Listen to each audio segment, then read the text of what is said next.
ഓം ഭുവനേശ്വരി നമഃ. നവഗ്രഹ ജ്യോതിഷത്തിന്റെ ജ്യോതിഷ കാഴ്ചയിലേക്ക് എല്ലാ പ്രേക്ഷകർക്കും സ്വാഗതം. 1200 ആണ്ട് പുതുവർഷ ഫലത്തെ പറ്റിയാണ് നമ്മുടെ ചിന്ത.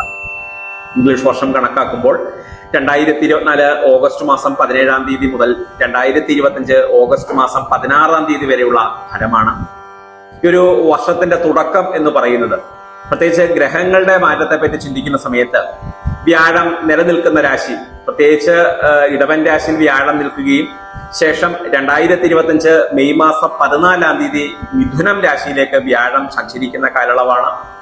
അതോടൊപ്പം തന്നെ ശനി എന്ന് പറയുന്ന ഗ്രഹം കുംഭൻ രാശി നിൽക്കുന്നു. 2025 മാർച്ച് മാസം 29 മീനമാസം 15 മീനം രാശിയിലേക്ക്, അതായത് ശനിയുടെ സ്വക്ഷത്രത്തിൽ നിന്ന് അടുത്ത രാശിയായ വ്യാഴക്ഷത്രമായ മീനൻ രാശിയിലേക്ക് ശനി സഞ്ചരിക്കുന്നു. അടുത്ത ഗ്രഹമായ രാഹു മീനൻ രാശിയിലാണ് നിലനിൽക്കുന്നത്. 2025 മെയ് മാസം 18 ഇടവമാസം 4 കുംഭം രാശിയിലേക്ക് രാഹു സഞ്ചരിക്കുന്നു. കേതു ഗ്രഹം കന്നിരാശി നിലനിൽക്കുമ്പോൾ 2025 മാർച്ച് മാസം 18 ഇടവമാസം 4 ചിങ്ങം രാശിയിലേക്ക് സഞ്ചരിക്കുന്നു. ഈ ഒരു ഗ്രഹത്തെ സംബന്ധിച്ചിടത്തോളം പ്രത്യേകിച്ച് വ്യാഴം, ശനി, രാഹു, കേതു ഗ്രഹങ്ങളാണ് ദൈർഘ്യകാലയളവിൽ സഞ്ചരിക്കുന്ന ഗ്രഹങ്ങൾ. അതുകൊണ്ട് തന്നെ ഈ ഒരു ഗ്രഹം അതിപ്രാധാന്യം അർഹിക്കുന്ന ഗ്രഹങ്ങൾ തന്നെയാണ്. ഈ ഒരു ഗ്രഹത്തെ ബേസ് ചെയ്തുകൊണ്ട് ഇപ്പം സൂര്യനായാലും ചന്ദ്രനായാലും ബുധനായാലും ശുക്രനൊക്കെ ആണെങ്കിലും കുറച്ചു കാലയളവ് മാത്രമാണ് ഒരു രാശിയിൽ നിൽക്കുന്നത്. അപ്പൊ ആ ഒരു രാശിയിൽ ഉണ്ടാകുന്ന മാറ്റങ്ങൾ സ്വാഭാവികമായിട്ട് ഉണ്ടാകും. എങ്കിൽ പോലും ദൈർഘ്യകാലയളവിലുള്ള ഫലം പ്രത്യേകിച്ച് ഈ ഒരു ഗ്രഹത്തെ ബേസ് ചെയ്തായിരിക്കും. അതുകൊണ്ട് തന്നെ മീനമാസം 15 2025 മാർച്ച് മാസം 29 താരഗ്രഹങ്ങളായ, അതായത് രാഹു കേതു ഗ്രഹങ്ങളുടെ മധ്യത്തിൽ താരഗ്രഹങ്ങളെല്ലാം തന്നെ സൂര്യൻ, ചന്ദ്രൻ, അതുപോലെ തന്നെ ശുക്രൻ, വ്യാഴം, ശനി, ഈ പറയുന്ന ഗ്രഹം, ബുധൻ, ഈ പറയുന്ന ഗ്രഹങ്ങളൊക്കെ തന്നെ ഈ രാഹു കേതു ഗ്രഹങ്ങളുടെ മധ്യത്തിൽ നിൽക്കുന്നു എന്നൊരു പ്രത്യേകതയുണ്ട്. അത് മീനമാസം 15 2025 മാർച്ച് മാസം 29 അത് സംഭവിക്കപ്പെടുന്നത്. അതിനൊരു കാളസർപ്പയോഗം എന്നാണ് ആ യോഗത്തെ പറയുന്നത്. ഈ കാളസർപ്പയോഗം നിലനിൽക്കുന്നത് ഏതാണ്ട് 49 ദിവസം സഞ്ചരിക്കുന്നു എന്നുള്ളതാണ് പ്രത്യേകത. ഈ കാളസർപ്പയോഗം എന്ന് പറയുന്നത് ഏതാണ്ട് 12 തരത്തിലുള്ള കാളസർപ്പയോഗമുണ്ട്. ആ ഓരോ ദിവസമുള്ള ജനനത്തെ ബേസ് ചെയ്തായിരിക്കും, ആ ലഗ്നത്തെ കൂടെ ബേസ് ചെയ്തായിരിക്കും, ലഗ്നത്തിന്റെ ദൃഷ്ടിയെ ബേസ് ചെയ്തായിരിക്കും സ്വാഭാവികമായും ആ യോഗം പറയുന്നത്. എങ്കിലും താരഗ്രഹങ്ങളെല്ലാം തന്നെ ഈ രാഹു കേതു ഗ്രഹങ്ങളുടെ മധ്യത്തിലാകുന്നു എന്നൊരു പ്രത്യേകത മാർച്ച് മാസം 29 ഉണ്ട്. ഈ ഒരു 2025 വർഷം കാളസർപ്പയോഗമുള്ള വർഷമാണ്. 49 ദിവസം. 2024 തുടക്കം, അതായത് ഓഗസ്റ്റ് മാസം 17 ചിങ്ങമാസം 1 വർഷാരംഭം വളരെ നല്ല ഫലങ്ങൾ ചെയ്യുന്ന വർഷം തന്നെയാണ്. 27 നക്ഷത്ര ജാതകർക്കും ചില ഏറ്റക്കുറച്ചുകൾ ഉണ്ടെങ്കിൽ പോലും 2025 മാർച്ച് മാസത്തോടുകൂടി ദോഷഫലങ്ങൾ ചെയ്യുന്ന 7 രാശിക്കാരുണ്ട്. അത് പ്രത്യേകമായി ശ്രദ്ധിക്കേണ്ട രാശിക്കാർ തന്നെയാണ്. പ്രത്യേകിച്ച് ഈ കാളസർപ്പയോഗമൊക്കെ നിലനിൽക്കുമ്പോൾ ഈ ഒരു രാശിക്കാർ വളരെ ശ്രദ്ധിക്കണം. പ്രത്യേകിച്ച് മീനൻ രാശി, മേടം രാശി, ഇടവൻ രാശി, മിഥുനൻ രാശി, കർക്കടകൻ രാശി, ചിങ്ങൻ രാശി, കന്നി രാശിയിൽപ്പെടുന്ന നക്ഷത്ര ജാതകർക്ക് വളരെയധികം ദോഷഫലങ്ങൾ പ്രദാനം ചെയ്യുന്ന സമയം കൂടിയാണ് ഈ ഒരു 2025 മാർച്ച് മാസം. അതാണ് വർഷത്തിന്റെ തുടക്ക കാലയളവ്. 27 നക്ഷത്ര ജാതകർക്കും സമ്മിശ്ര ഫലമാണെങ്കിലും കൂടുതൽ ദോഷഫലങ്ങൾ അനുഭവിക്കപ്പെടുന്നത് 2025 മാർച്ച് മാസത്തോടു കൂടിയാണ്. കുറച്ച് കാലയളവാണ്, അടുത്തൊരു വർഷം പിന്നെയും തുടങ്ങുകയാണ്. എങ്കിൽ പോലും വർഷ അവസാനം ദോഷഫലങ്ങളെ പ്രദാനം ചെയ്യുമെന്നുള്ളതാണ് പ്രത്യേകിച്ച് പറയേണ്ടത്. 1200 ആണ്ട് പുതുവർഷ ഫലത്തെ പറ്റി ചിന്തിക്കുമ്പോൾ 2024 2025 വർഷത്തെ മലയാള വർഷ ഫലമാണ് പറയുന്നത്. അടുത്ത കുറയ തുലാക്കുറ. തുലാക്ക് ഉൾപ്പെടുന്ന നക്ഷത്രം എന്ന് പറഞ്ഞ ചിത്തിര 3, 4 പാദങ്ങൾ, ചോതി, വിശാഖത്തിന്റെ 1, 2, 3 പാദത്തിൽപ്പെടുന്ന നക്ഷത്ര ജാതകരെ സംബന്ധിച്ചിടത്തോളം ഒരു 1200 ആണ്ട് ഈ ഒരു കൂറുകാരുടെ ഗ്രഹമാറ്റം അഷ്ടമഭാവത്തിൽ വ്യാഴം സഞ്ചരിക്കുന്ന ഒരു കാലയളവാണ്. 5ാം ഭാവത്തിൽ ശനി നിൽക്കുക, 6ാം ഭാവത്തിൽ രാഹു, കേതു 12 നിൽക്കുന്ന ഒരു കാലയളവാണ്. ദുർവ്യയങ്ങളും ദുർനഷ്ടങ്ങളും ഉണ്ടാകാം. നഷ്ടങ്ങൾ വ്യാഴത്തെയും കൊണ്ട് അഷ്ടമഭാവം കൊണ്ടൊക്കെ സംഭവിക്കപ്പെടുന്ന ഒരു സമയമാണ്. വളരെ സൂക്ഷിക്കേണ്ട ഒരു കൂറുകാരാണ്. പ്രത്യേകിച്ച് അധ്വാന ക്ലേശം ഉണ്ടാകുന്ന, കൂടുതൽ അധ്വാനിച്ചാലും അതിനൊരു ധനസമ്പാദ്യം നമുക്ക് ഉണ്ടാകാത്തൊരു സമയമാണ്. പ്രത്യേകിച്ച് രോഗങ്ങളും ധനനഷ്ടങ്ങളും അഗ്നിഭയമൊക്കെ ഉണ്ടാകാം, ചോരഭയമൊക്കെ ഉണ്ടാകാം, ശാരീരികപരമായ കഷ്ടനഷ്ടങ്ങൾ ബാധിക്കപ്പെടുക, ഇത്തരത്തിലുള്ള യോഗഫലങ്ങൾ ഉണ്ടാകുന്ന ഒരു വർഷമാണ്. അതുകൊണ്ടാണ് ആദ്യമേ പറഞ്ഞത് വളരെ സൂക്ഷിക്കേണ്ട ഒരു കാലയളവാണ്. അതുപോലെ അധികാരികളുടെ, മേലധികാരികളുടെ ഒക്കെ ശകാരത്തിന് തൊഴിൽപരമായ ഒരു പ്രതികൂല അവസ്ഥ ഉണ്ടാകാം. നമുക്ക് ജോലി ചെയ്യുന്ന, അല്ലെ തൊഴിൽ ചെയ്യുന്ന സ്ഥലത്ത് നമുക്കൊരു മാനസിക സന്തോഷം ലഭിക്കപ്പെടാതെ, നമുക്കൊരു സപ്പോർട്ടബിൾ ലഭിക്കപ്പെടാതെ നിൽക്കുന്ന ഒരു സാഹചര്യത്തെയൊക്കെയാണ് പൊതുവെ പറയുന്നത്. വിദേശത്ത് നിൽക്കുന്ന ആൾക്കാർ, പ്രത്യേകിച്ച് വിദേശത്ത് തൊഴിൽ നിൽക്കുന്ന ആൾക്ക് സ്വദേശത്തേക്ക് കടന്നു വരാം. വിദേശത്തെ തൊഴിലൊക്കെ മാറ്റിവെച്ചിട്ട് അല്ലെങ്കിൽ നിർത്തിവെച്ചേച്ച് സ്വദേശത്തേക്ക് കടന്നു വരുന്ന സമയമാണ്. വളരെ സൂക്ഷിക്കണം. ഈ സമയകാലങ്ങളിൽ നമ്മൾ ജോലി നിർത്താതിരിക്കുക. ജോലി നിർത്തിക്കഴിഞ്ഞാൽ പിന്നെ ആ ഒരു വർഷകാലയളവ് നമുക്ക് മോശമാണ്. അതുപോലെ തന്നെ ദാമ്പത്യ ജീവിതത്തിൽ ഐക്യത കുറയുക, ഭവന നിർമ്മാണം, ഭവനം മോടി പിടിപ്പിക്കുക, ഇത്തരത്തിലുള്ള ചെലവുകളൊക്കെ വർദ്ധിപ്പിക്കപ്പെടുന്ന ഒരു സമയം തന്നെയാണ്. വിദ്യാർത്ഥികൾക്ക് ആഗ്രഹിച്ച പഠനം പഠിക്കാൻ കാലതാമസം നേരിടുന്നൊരു കാലയളവാണ്. അതുകൊണ്ട് തന്നെ വളരെ ശ്രദ്ധിക്കേണ്ട ഒരു വർഷമാണ്.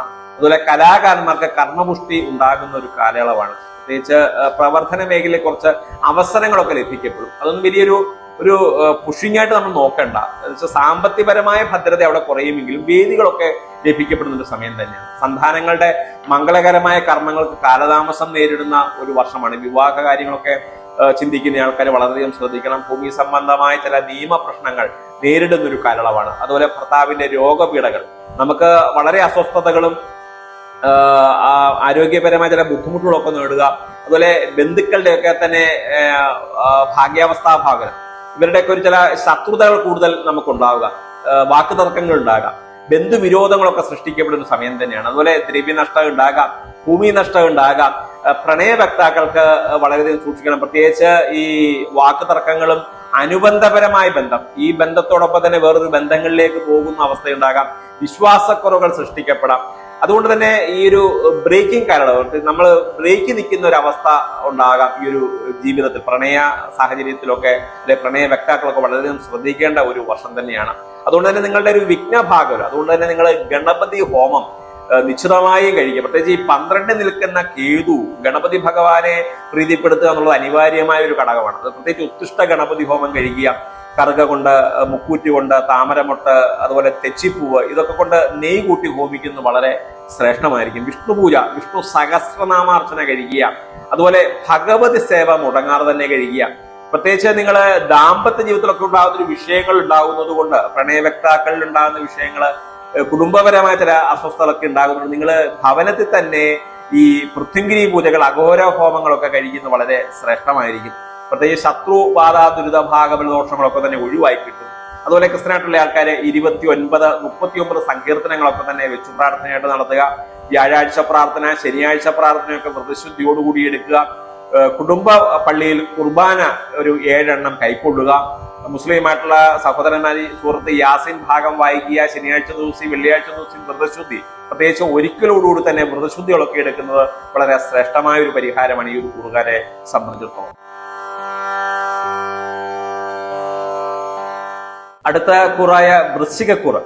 വൃശ്ചികക്കൂറിൽപ്പെടുന്ന നക്ഷത്രം എന്ന് പറയുന്നത് വിശാഖത്തിന്റെ 4-ാം പാദം, അനിഴം, തൃക്കേട്ട നക്ഷത്ര ജാതകരുടെ 1200-ാം ആണ്ട് പുതുവർഷ ഫലം എങ്ങനെയാണ് എന്നുള്ളതാണ്. ഒരു പുതുവർഷ ഫലത്തിൽ ഗ്രഹങ്ങളുടെ മാറ്റം: 7-ാം ഭാവത്തിൽ വ്യാഴം സഞ്ചരിക്കുന്നു, 4-ാം ഭാവത്തിൽ ശനി സഞ്ചരിക്കുന്നു, 5-ാം ഭാവത്തിൽ രാഹു സഞ്ചരിക്കുന്നു, 11-ാം ഭാവത്തിൽ കേതു സഞ്ചരിക്കുന്ന ഒരു കാലയളവാണ്. പ്രത്യേകിച്ച് വിവാഹാദിപരമായ മംഗളകർമ്മങ്ങൾ, പ്രത്യേകിച്ച് ആഗ്രഹിച്ച പ്രപ്പോസൽ നമുക്ക് ലഭിക്കപ്പെടുക, ഇനി സ്ത്രീ പുരുഷന്മാര് ആഗ്രഹിച്ച വിവാഹം നടക്കപ്പെടുക, സന്താനങ്ങളുടെ വിവാഹയോഗഫലമൊക്കെ ഉണ്ടാകുന്ന ഒരു സമയം തന്നെയാണ്. രാജ്യലബ്ധി യോഗഫലം ഉണ്ടാകുക, പ്രത്യേകിച്ച് പ്രശംസകളും ബഹുമതികളും രാജ്യവാഴ്ച യോഗഫലങ്ങളൊക്കെ ഉണ്ടാകാം. ഈ രാജ്യവാഴ്ച എന്ന് പറയുമ്പോൾ സർക്കാർ സംവിധാനങ്ങൾ നമുക്ക് അനുകൂലമായി വരുന്നു എന്നുള്ളതാണ് പ്രത്യേകത. പ്രത്യേകിച്ച് രാഹു ഈ സഞ്ചാര കാലയളവിനെ പ്രദാനം ചെയ്യുന്നു. പ്രത്യേകിച്ച് രാജ്യസമ്പന്നമായിട്ടുണ്ടാകുന്ന ജീവിതം, സർക്കാർ സംബന്ധമായ ആനുകൂല്യത്തോടു കൂടി നിൽക്കുന്ന യോഗഫലം, പ്രത്യേകിച്ച് സർക്കാരിന്റെ യോഗഫലം കടാക്ഷിക്കുക. പ്രത്യേകിച്ച് അവരുടെ ജോലി അല്ലെ തൊഴിൽപരമായ രംഗത്ത്, സർക്കാർ തൊഴിലുമായി ബന്ധപ്പെടുന്ന ആൾക്കാർക്ക് സർക്കാരിൽ നിന്ന് കൂടുതൽ ആനുകൂല്യങ്ങളും വിനോദസഞ്ചാരങ്ങളും പാക്കേജുകളൊക്കെ ലഭിക്കപ്പെടുന്ന ഒരു സമയം തന്നെയാണ്. സർക്കാർ തൊഴിൽ ലഭിക്കപ്പെടുന്ന അല്ലെ സർക്കാർ ജോലി ലഭിക്കപ്പെടുന്നവർക്ക് യോഗഫലം കടാക്ഷിക്കപ്പെടുന്ന ഒരു സമയം തന്നെയാണ്. സർക്കാർ സർവീസ് പരീക്ഷാ വിജയങ്ങളൊക്കെ ഉണ്ടാകാം, അവിടെ തൊഴിൽ ലഭിക്കപ്പെടുക. അതുപോലെ കുടുംബപരമായി നോക്കിക്കഴിഞ്ഞാൽ, കുടുംബപരമായി കൂട്ട ബിസിനസ്സുകൾ നടത്തുന്ന വീട്ടുകാരല്ലെ കുടുംബക്കാരൊക്കെ ഉണ്ടാകും. അവരുടെ ബിസിനസ്സിലൊക്കെ തന്നെ അഭിപ്രായ ഭിന്നതകൾ വളരെ കൂടുതലുണ്ടാവാം. ജ്യേഷ്ഠ സഹോദരന്മാരോ സഹോദരി സഹോദരന്മാരോ മറ്റ് ബന്ധുക്കളുമായി ബന്ധപ്പെടുന്ന ആൾക്കാരോ സുഹൃത്തുക്കളുമായി കൂട്ട ബിസിനസ്സുകൾ അല്ലെ കുടുംബപരമായ ബിസിനസ്സുകൾ വളരെയധികം ശ്രദ്ധിക്കണം. അവിടെ സമ്പാദ്യത്തിനെ ചൊല്ലി ഉണ്ടാവുന്ന ചില കലഹങ്ങളും ബുദ്ധിമുട്ടുകളും ഒക്കെ തന്നെ കടന്നു വരുന്ന ഒരു സമയം തന്നെയാണ്. തൊഴിൽപരമായ രംഗത്ത് മേലധികാരികളുടെ ദുഷ്പേര് അല്ലെ ദുഷ്കീർത്തിയൊക്കെ കേൾക്കേണ്ടി വരിക, തൊഴിൽപരമായ രംഗത്ത് പണി ചെയ്യേണ്ട ഒരു അവസ്ഥ, നമ്മൾ എത്രമേൽ ഉദ്യോഗപരമായ കാര്യങ്ങൾ നമ്മൾ ചെയ്താൽ അതിന് ധനസമ്പാദ്യ യോഗഫലം നമുക്ക് ലഭിക്കപ്പെടാതെ വരിക, സ്ഥാനമാറ്റമൊക്കെ നമുക്ക് ലഭിക്കപ്പെടുക, പണിഷ്മെന്റ് ഒക്കെ നമുക്ക് ഉണ്ടാകുക, ഇത്തരത്തിലുള്ള പ്രശ്നങ്ങളൊക്കെ ഉണ്ടാകുന്ന ഒരു സമയം തന്നെയാണ്. അതുപോലെ കുട്ടികൾക്ക് പ്രത്യേകിച്ച് പഠന സംവിധാനം നോക്കുമ്പോൾ ഉപരിപഠനത്തിന് സാരദാവശ യോഗഫലം ഉണ്ടാകാം. പക്ഷെ അതിന് കാലതാമസം നേരിടുന്ന ഒരു ഭാഗഫലം തന്നെയാണ്. ഈ രോഗപീഠാഭാഗഫലം ചിന്തിക്കുന്ന സമയത്ത് ദഹനക്കേട്, അഗ്നിവയാവസ്ഥ ഭാഗഫലങ്ങള്, അപകടങ്ങള് ഒക്കെ തന്നെ വളരെ കൂടുതലായി ഉണ്ടാകുന്ന ഒരു വർഷമാണ്. അതുകൊണ്ട് തന്നെ ഈ വാഹനമൊക്കെ ഉപയോഗിക്കുന്നത് വളരെയധികം സൂക്ഷിക്കണം. അതുപോലെ ഭവനം വസ്തു ഇവയൊക്കെ വാങ്ങാൻ യോഗം ഉണ്ടാകും. നിർമ്മാണ പ്രവർത്തനങ്ങൾക്ക് തുടക്കം കുറിക്കാം, പക്ഷെ അത് പൂർത്തീകരിക്കപ്പെടാൻ പറ്റുന്നൊരു സമയമല്ല. തുടക്കമൊക്കെ കുറിച്ച് കാര്യങ്ങൾ ഇഴഞ്ഞു പോകുന്ന ഒരു വർഷം തന്നെയാണ്. അതുപോലെ ദാമ്പത്യ ജീവിതത്തിൽ അല്ലെങ്കിൽ ദമ്പതികൾക്കൊക്കെ തന്നെ സന്താന ഭാഗ്യം ഉണ്ടാകുന്ന ഒരു സമയമാണ്. ദാമ്പത്യ സൗഖ്യം ഉണ്ടാകുന്ന ഒരു ഭാഗഫലമാണ്. വിദേശത്ത് പോകാൻ ആഗ്രഹിക്കുന്നവർക്ക് കാലതാമസം നേരിടാം. പ്രത്യേകിച്ച് 2025 വർഷത്തോടുകൂടി, ഏതാണ്ട് ജനുവരി, ഫെബ്രുവരി, മാർച്ച് മാസത്തോടുകൂടിയൊക്കെ തന്നെ പരദേശവാസ യോഗഫലമൊക്കെ സൃഷ്ടിക്കപ്പെടുന്ന ഒരു സമയം തന്നെയാണ്. ചില വിഘ്നങ്ങൾ സാമ്പത്തികത്തിലും ബന്ധങ്ങളിലും ഒക്കെ തന്നെ അനുഭവപ്പെടുന്നത് കൊണ്ട് നിങ്ങൾ ഗണപതിക്ക് ക്ഷിപ്ര ഗണപതി ഹോമമാണ് കഴിക്കേണ്ടത്. പ്രത്യേകിച്ച് ഭദ്രകാളിക്ക് രക്തപുഷ്പാഞ്ജലി കഴിക്കുക, ശിവന് രുദ്രാഭിഷേകം വഴിപാട് കഴിക്കുക, പുറകിൽ വിളക്ക്, ക്ഷീരധാര വഴിപാട് കഴിക്കുന്നത് വളരെ ശ്രേഷ്ഠമായിരിക്കും. അതുപോലെ മുരുകന് നാരങ്ങാമാല സമർപ്പിക്കുന്ന ഷഷ്ടിവ്രതമൊക്കെ എടുക്കുന്നത് വളരെ നല്ലതാണ്. വിഷ്ണു ക്ഷേത്രത്തിൽ ഏകാദശി വ്രതം എടുത്തുകൊണ്ട് ദർശനം നടത്തുന്നത് വളരെ ശ്രേഷ്ഠമായിരിക്കും. 27, 91 സങ്കീർത്തനങ്ങളൊക്കെ തന്നെ വെച്ചു പ്രാർത്ഥനയായിട്ട് നടത്തുക. പുണ്യവാളന്റെ പള്ളിയിൽ 11 നാണയം 21 മെഴുകുതിരി കത്തിച്ച് പ്രാർത്ഥിക്കുക. ശനിയാഴ്ച ദിവസം, ചൊവ്വാഴ്ച ദിവസമൊക്കെ വ്രതശുദ്ധി എടുക്കുന്നത് ഒരിക്കലോടുകൂടി തന്നെ ഒരു നേരത്തെ ആഹാരം ഒഴിവാക്കിക്കൊണ്ട് വ്രതശുദ്ധി എടുക്കുന്നത് വളരെ ശ്രേഷ്ഠമായിരിക്കും. അതുപോലെ മുസ്ലിമായിട്ടുള്ള സഹോദരന്മാരെ 56-ാം ഭാഗം സൂറത്ത് യാസീൻ ഭാഗം വായിക്കുക. വെള്ളിയാഴ്ച വ്രതശുദ്ധി എടുക്കുക. നിസ്കാര ചടങ്ങുകൾ മുടങ്ങാതെ തന്നെ കഴിക്കുക. ദാനകർമ്മങ്ങളൊക്കെ നടത്തുന്നത് വളരെ ശ്രേഷ്ഠമായ ഒരു പരിഹാരം തന്നെയാണ് ഈ ഒരു കൂറുകാരെ സംബന്ധിച്ചിടത്തോളം. അടുത്ത കൂറായ ധനുക്കൂർ. ധനുക്കൂറിൽപ്പെടുന്ന നക്ഷത്രം എന്ന് പറഞ്ഞാൽ മൂലം, പൂരാടം, ഉത്രാടത്തിന്റെ 1-ാം പാദത്തിൽപ്പെടുന്ന നക്ഷത്ര ജാതകരെ സംബന്ധിച്ചിടത്തോളം ഒരു 1200-ാം ആണ്ട് ഗ്രഹമാറ്റം എന്ന് പറയുന്നത് 6-ാം ഭാവത്തിൽ വ്യാഴം സഞ്ചരിക്കുക, 3-ാം ഭാവത്തിൽ ശനി സഞ്ചരിക്കുക, 4-ാം ഭാവത്തിൽ രാഹു സഞ്ചരിക്കുക, കേതു 10-ലൊക്കെ നിൽക്കുന്ന ഒരു കാലയളവാണ്. പ്രത്യേകിച്ച് കർമ്മപാപുഷ്ടി ഭാഗഫലങ്ങൾക്ക് വിഘ്നങ്ങൾ ഉണ്ടാകാം. തസ്കരാരാദി വിജ്ഞാതി വ്യാധനുസരി തസ്കരന്മാരുടെ ശല്യങ്ങളും വ്യാധികളും രോഗങ്ങളും പീഡകളും ഒക്കെ ഉണ്ടാകുന്ന ഒരു സമയകാലം തന്നെയാണ് വ്യാഴത്തെ കൊണ്ടും കേതുവിനെ കൊണ്ടും ഫലം പറയുന്നത്. 3-ാം ഭാവത്തിലെ ശനി സഹോദര ആനുകൂല്യ ബന്ധങ്ങളൊക്കെ അനുഭവിക്കപ്പെടാം. എങ്കിലും കുടുംബപരമായി നോക്കിക്കഴിഞ്ഞാൽ കുടുംബത്തിൽ ഭാര്യയുമായി കൂടെ കലഹങ്ങൾ ഉണ്ടാക്കുന്ന ഒരു വർഷം തന്നെയാണ്. പ്രത്യേകിച്ച് കുടുംബത്തിൽ ബുദ്ധിമുട്ടുകളും അരിഷ്ടതകളും ഉണ്ടാകാം. പ്രവർത്തന മേഖലയിൽ ഉദാസീനത ഉണ്ടാകുക, അലസത ബാധിക്കപ്പെടുക, പ്രവർത്തന മേഖലയിൽ മികവുകൾ ഉണ്ടാകാതെ വരുന്ന ഒരു വർഷം തന്നെയാണ്. കാർഷിക മേഖലയിൽ നിൽക്കുന്ന ആൾക്കാർക്ക് തൊഴിൽപരമായ രംഗത്ത്, ബിസിനസ് രംഗത്തൊക്കെ തന്നെ വളരെ കൂടുതലായും തകർച്ചകൾ, പ്രത്യേകിച്ച് ധനസമ്പാദ്യ യോഗഫലം കുറയാം. ധനനഷ്ടം എന്നാൽ ഉണ്ടാകുന്ന ഒരു സമയം തന്നെയാണ്. സാമ്പത്തിക ബാധ്യതകൾ ഉണ്ടാകാം, കടബാധ്യതകൾ ഏറി വരുന്ന ഒരു സമയം തന്നെ. കാര്യങ്ങളുടെ നടപ്പാകാൻ വേണ്ടി ക്രെഡിറ്റ് സംവിധാനങ്ങൾ, പ്രത്യേകിച്ച് ലോൺ സംവിധാനങ്ങളൊക്കെ കൂടുതലായിട്ട് ഇടുക. അതുപോലെ ഈ ദ്രവ്യനഷ്ടം ഉണ്ടാകുക, തസ്കര ഭയം ഉണ്ടാകുക, നമ്മൾ ഈ ഭൂമിയൊക്കെ തന്നെ ലോൺ വെച്ചിട്ട് നമ്മൾ ചിലപ്പോൾ പണം എടുക്കാം. അത്തരത്തിലുള്ള പ്രശ്നങ്ങളൊക്കെ നമ്മൾ അഭിമുഖീകരിക്കപ്പെടുക. പ്രവർത്തന മേഖലയിൽ പ്രത്യേകിച്ച് പുതിയ സംരംഭങ്ങൾക്ക് തുടക്കം കുറിക്കുന്ന ഒരു കാലയളവാണ്. എന്നാൽ അവിടെയൊക്കെ കാലതാമസം നേരിടുകയും ധനനഷ്ടം ഏറെക്കുറെ ഉണ്ടാവുകയും ചെയ്യുന്ന ഒരു സമയം തന്നെയാണ്. അതുകൊണ്ട് വളരെ സൂക്ഷിച്ച് ജാതക പരിശോധന നടത്തിക്കൊണ്ട് നിങ്ങളൊരു പുതിയ പ്രവർത്തന മേഖല തിരഞ്ഞെടുക്കാവൂ. അതുപോലെ പ്രണയ വ്യക്താക്കൾക്ക് കൂടെ കലഹങ്ങൾ ഉണ്ടാകാം, പ്രണയ വിരഹങ്ങളൊക്കെ ഉണ്ടാകാം, പിണങ്ങിമാറി നിൽപ്പൊക്കെ ഉണ്ടാകുന്ന, ബന്ധം വേണ്ട അല്ലെങ്കിൽ ബന്ധത്തോടൊപ്പം തന്നെ അനുബന്ധപരമായ ബന്ധങ്ങൾ പുലർത്തി പോകുന്നത് കൊണ്ടുണ്ടാകുന്ന ചില വിഷയങ്ങൾ ബാധിക്കപ്പെടാം. വിവാഹത്തിന് കാലതാമസം ഉണ്ടാകുന്ന സമയം തന്നെയാണ്. പറഞ്ഞു വെച്ച വിവാഹങ്ങളൊക്കെ തന്നെ നീങ്ങിപ്പോകാം. നമുക്ക് നടത്താൻ പറ്റാതെ പിന്നെ ചില വ്യവസ്ഥകൾ, ചില ബുദ്ധിമുട്ടുകൾ നമ്മളെ ബാധിക്കപ്പെടാം. 10-ാം ഭാവത്തിൽ നിൽക്കുന്ന രാഹു വിദേശ യാത്രകൾ ഉണ്ടാകാം. പക്ഷേ അവിടെ ധനനഷ്ടങ്ങളും ആരോഗ്യ നഷ്ടങ്ങളും അലച്ചിലും ഉണ്ടാകുന്ന ഒരു സമയം തന്നെയാണ്. വിദ്യാർത്ഥികൾക്ക് പ്രത്യേകിച്ച് ഉപരിപഠന ഭാഗഫലം, സ്വദേശത്ത് പഠിക്കാൻ യോഗഫലം കടാക്ഷിക്കപ്പെടുന്ന സമയം തന്നെയാണ്. പരദേശത്തേക്ക് പോകണമെങ്കിൽ കാലതാമസം നേരിടാം. പ്രത്യേകിച്ച് IELTS, OET പോലുള്ള പരീക്ഷയൊക്കെ പാസ്സായി നിൽക്കുന്ന ആൾക്കാർ, അവർക്കൊക്കെ വിദേശത്ത് പോകാൻ സാധിക്കപ്പെടാം. പക്ഷെ ആ വിദേശത്ത് ചെന്നിറങ്ങിയാൽ വളരെ ദുസ്സഹമായ ഒരു അവസ്ഥയായിരിക്കാം ഈ ജോലിയുമായി ബന്ധപ്പെട്ട്. എന്നാൽ ഉപരിപഠനത്തിന് പോയാൽ ചിലപ്പോൾ അതിൻ്റെതായ ബുദ്ധിമുട്ടുകൾ നമ്മളെ അഭിമുഖീകരിക്കപ്പെടാം, അതിൻ്റെതായ ബുദ്ധിമുട്ടുകൾ നമുക്ക് ഉണ്ടാകാം. അതുകൊണ്ട് തന്നെ നിങ്ങൾ സ്വദേശത്ത് പഠിക്കുന്നത് തന്നെയാണ് വളരെ നല്ലത്. അതുപോലെ കുടുംബത്തിലെ ഷെയർ സംവിധാനങ്ങളൊക്കെ തന്നെ നഷ്ടപ്പെടാം. നമുക്ക് പറഞ്ഞു വെച്ച ചില ഭൂമിയ സ്വത്ത് ദ്രവ്യങ്ങളൊക്കെ തന്നെ നഷ്ടപ്പെടാം. അതുപോലെ സന്താനങ്ങളെ പ്രതി ചില ധനനഷ്ടങ്ങളും മാനഹാനി യോഗഫലങ്ങളും സാമ്പത്തികപരമായ അരിഷ്ടതകളും ഒക്കെ ഉണ്ടാകുന്ന ഒരു സമയം തന്നെയാണ്. അതുകൊണ്ട് തന്നെ നിങ്ങൾ പ്രത്യേകിച്ച് നിങ്ങൾ കഴിക്കേണ്ട ഒരു പരിഹാരം ഭഗവതി പൂജ കഴിക്കുക. അതുപോലെ ഭഗവതിക്ക് ഭവനത്തിൽ ഭഗവതി സേവ കഴിക്കുന്നത് വളരെ നല്ലതായിരിക്കും. ചുവന്നമാല രക്തപുഷ്പാഞ്ജലിയൊക്കെ ഭദ്രകാളിക്ക് കഴിക്കുക. നാഗക്ഷേത്രത്തിൽ ദർശനം നടത്തുക. പ്രത്യേകിച്ച് സർപ്പപ്പാട്ട നൂറും പാലും വഴിപാടുകൾ കഴിക്കുന്നത് വളരെ ശ്രേഷ്ഠമാണ്. മലനടയ്ക്ക് മുറുക്കാനെ കരിക്കുക, കറുത്തപ്പെട്ട നാണയമൊക്കെ സമർപ്പിക്കുക. അയ്യപ്പ ക്ഷേത്ര ദർശനം നടത്തുക. പ്രത്യേകിച്ച് ശബരിമലയൊക്കെ പോയി തൊഴുന്നത് ദർശനമൊക്കെ നടത്തുന്നത് വളരെ ശ്രേഷ്ഠമായിരിക്കും. അതുപോലെ ക്രിസ്ത്യനായിട്ടുള്ള ആൾക്കാർ 21-91 സങ്കീർത്തനങ്ങളൊക്കെ തന്നെ വെച്ചു പ്രാർത്ഥന നടത്തുക. ചൊവ്വാഴ്ച ദിവസം ഈ കുടുംബപ്പള്ളി പ്രാർത്ഥന നടത്തുന്നതും കുർബാന കൈക്കൊള്ളുന്നതൊക്കെ വളരെ നല്ലതാണ്. ഞായറാഴ്ച ദിവസമേ നമുക്ക് പള്ളി തുറന്ന പ്രാർത്ഥനയുള്ളൂ എങ്കിൽ പോലും കുരിശടിയിലായാലും പോയി പ്രാർത്ഥന കഴിക്കുന്നത് വളരെ ശ്രേഷ്ഠമായിരിക്കും. അതുപോലെ മുസ്ലിമായിട്ടുള്ള സഹോദരന്മാരുടെ സുഹൃത്ത് യാസീൻ ഭാഗം വായിക്കുക, പട്ട നാണയമൊക്കെ തന്നെ സമർപ്പിക്കുക.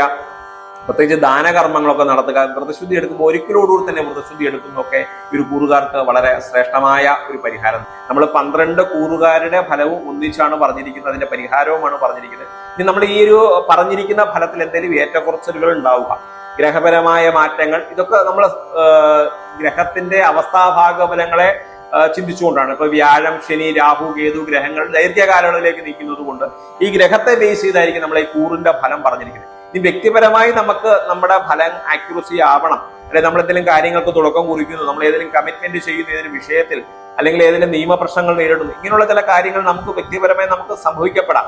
ഇങ്ങനെ സംഭവിക്കപ്പെട്ട് നിൽക്കുന്ന ഒരാളാണെങ്കിൽ അവരുടെ ജാതകം ഗ്രഹനില തന്നെ നോക്കിക്കൊണ്ട് ഡേറ്റ് ഓഫ് ബർത്ത് സമയവും വെച്ച് ഗ്രഹനില തന്നെ തൃപ്തിപ്പെടുത്തിക്കൊണ്ട് തന്നെ നോക്കുമ്പോൾ തീർച്ചയായിട്ടും നമ്മുടെ ജാതകത്തിലെ അടുത്തൊരു വർഷം പുതുവർഷ ഫലം 1200 ആണ്ട് വർഷത്തിൽ ഈ ദശാസന്ധി യോഗഫലവും ഗോചരഫലത്തിൽ ഗ്രഹങ്ങളുടെ മാറ്റം എങ്ങനെയാണെന്നും നമുക്ക് ദശാസന്ധി യോഗഫലം ഏത് അനുകൂലമായിട്ടാണ് നിൽക്കുന്നത്, എത്ര കാലയളവിലാണ് നിൽക്കുന്നത്, ഗ്രഹത്തിന്റെ ബന്ധുഗ്രഹത്തിന്റെ ഫലം നമുക്ക് ഗുണം ചെയ്യുമോ, ദശാസന്ധിയിൽ ഉണ്ടാകുന്ന അപഹാരങ്ങൾ ഏതാണ്, അപഹാരത്തിലുള്ള അപഹാരം ഏതാണ്, ഇങ്ങനെയുള്ള കാര്യങ്ങളൊക്കെ തന്നെ നമുക്ക് ജാതകപരമായി നമുക്ക് അറിയാൻ സാധിക്കും, കുറച്ചുകൂടെ ആക്യുറസി ആക്കാൻ സാധിക്കും. ഇതിപ്പോ നമ്മൾ 12 കൂറുകാരുടെ കോമൺ ഫലങ്ങളാണ് പറഞ്ഞിരിക്കുന്നത്. അപ്പം മുഴുവനായിട്ടുള്ള ഫലം അറിയണം, നമുക്ക് വ്യക്തിപരമായി അറിയണേ നമ്മുടെ ജാതക പരിശോധന നടത്തുക. അതുപോലെ ഈ ഒരു വീഡിയോയുടെ ലിങ്കിൽ നിങ്ങൾ ടച്ച് ചെയ്യാമെങ്കിൽ നിങ്ങൾക്ക് മുഴുവൻ ഫലങ്ങളും നമുക്ക് അറിയാൻ സാധിക്കപ്പെടും.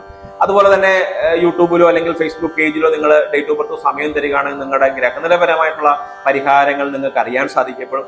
ഈ വീഡിയോ ഇഷ്ടപ്പെട്ടുവെങ്കിൽ നിങ്ങൾ ലൈക്ക് ചെയ്യുക, ഷെയർ ചെയ്യുക. ജ്യോതിഷത്തിന്റെ പുതിയ പാഠവത്തിൽ നമുക്ക് നേരിട്ട് കാണാവുന്നതാണ്. നന്ദി, നമസ്കാരം.